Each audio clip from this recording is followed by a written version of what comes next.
The Trump administration has moved to end a specialized suicide hotline option for LGBTQ plus youth. It's known as Option 3. Now, the general 988 hotline is going to stay in place, but some local nonprofits say removing the tailored Option 3 could make it more difficult for kids in crisis to get the help they need. Fox 12's Leslie Dominique has more on the story.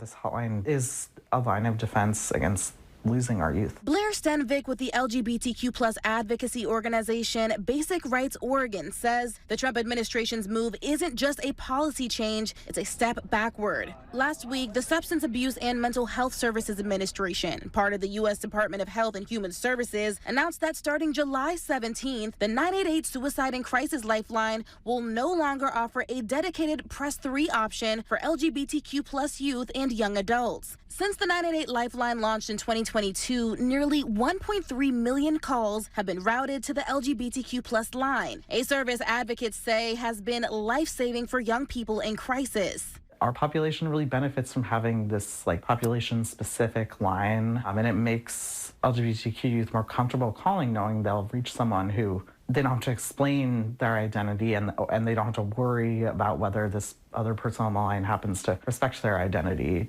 or not. Data shows that LGBTQ plus youth are at higher risk of suicide than their peers. According to a 2024 Trevor Project survey, 39% of LGBTQ plus young people seriously considered attempting suicide. As of right now, when someone selects Option 3 on the 988 Suicide and Crisis Lifeline, they are connected to a counselor who is trained to specifically support LGBTQ plus callers. However, once the LGBTQ plus specific line is eliminated, those calls will instead be routed to local crisis centers. In Oregon, Portland-based Lines for Life now expects to see a significant increase in call volume as a result. So we'll be working, throughout the summer to make sure that we can get more staff on board and make sure we're ready to handle that new volume. Lines for Life handles 988 calls for 34 of Oregon's 36 counties. Chief Clinical Officer Greg Border says despite the federal rollback, his team is prepared to support LGBTQ plus callers no matter what. We are ready. We welcome those calls from the LGBTQ community. They can know for certain that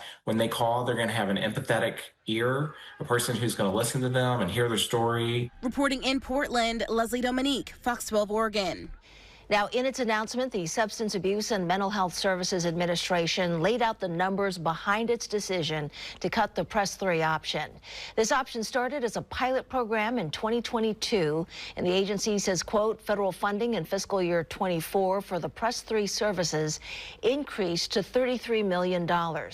As of June 2025, more than $33 million in funds have been spent to support these sub-networks, fully expending the monies allocated.